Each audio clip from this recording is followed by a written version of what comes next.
Olá, eu sou o Antônio, eu sou da livraria Martins Fontes Paulista e aqui é o meu lugar de fala. Hoje eu trouxe para vocês uma coleçãozinha da Selo Negro. O nome da coleçãozinha é Retratos do Brasil Negro. Muito interessante essa coleção. Ela foi organizada pela Vera Lúcia Benedito, né? E tem vários autores, entre Luiz Gama, Sueli Carneiro, Ney Lopes e Abadias do Nascimento. Eu ainda não li os outros, né? Mas eu li Luiz Gama. O bacana dessa coleção é que é uma coleção de leitura rápida. Se você quiser conhecer um pouco da biografia de todos esses autores, e tem outros ainda, tá? Conhecer um pouco da biografia desses autores, quem foram, o que fizeram e por que eles são importantes para a nossa luta, eu acho que é bem interessante essa coleçãozinha Selo Negro. Ou melhor, Retratos do Brasil Negro. Eu vou falar hoje um pouquinho para vocês de Luiz Gama.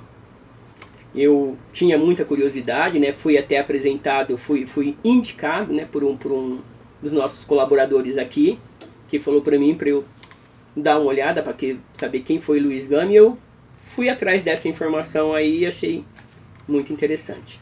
Luiz Gama, quem foi Luiz Gama? Luiz Gama, ele viveu no século XIX, né?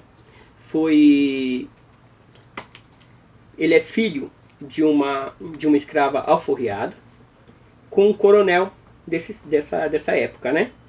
E ele viveu até os 10 anos com pai e mãe, e aos 10 anos, por incrível que pareça, ele foi vendido pelo próprio pai como escravo.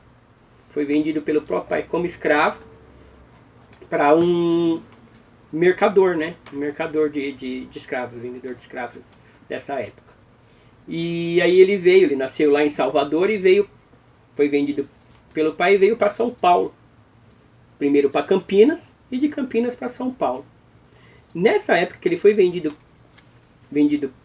para esse mercador, né, de escravos, teve uma parte interessante aí de que, como ele era de Salvador, nessa época todos os escravos que eram da Bahia, eles eram vistos como rebeldes por todos os senhores, né, senhores de escravos. Então até nisso foi difícil um pouquinho pro Luiz Gama ele conseguir até um lugar para ficar. Então quando tinha essas vendas, ninguém queria o escravo Luiz Gama porque ele era baiano.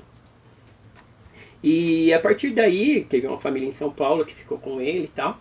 E ele pegou e viveu lá até os seus 17 anos, onde por muita sagacidade, né, ele aprendeu a ler, se alfabetizou aos 17 anos. E depois disso, depois de alfabetizado, ele começou a entender que ele era livre. E por isso ele fugiu, né, dessa família, que ele tem até uma consideração pela família, mas não queria viver como escravo. Saiu daí e foi fazer praça, ser soldado, né? E daí pra lá foi a luta de Luiz Gama.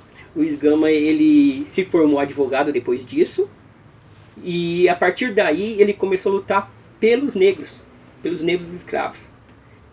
E viveu nessa luta pelos negros escravos, se formou advogado, conceituado, por sinal, porque ele tinha muita sagacidade, como eu falei, e lutou conseguindo libertar mais de 500 escravos nessa época aí, que injustamente, né, eram escravos.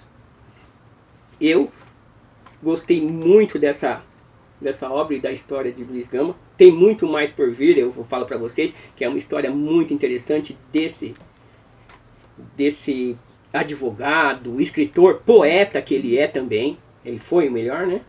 E é bem legal. Além de ser, uma certa parte, tem um quê de humor, porque ele também era bem irônico.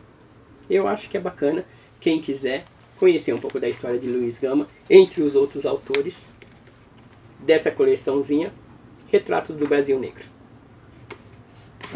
Obrigado.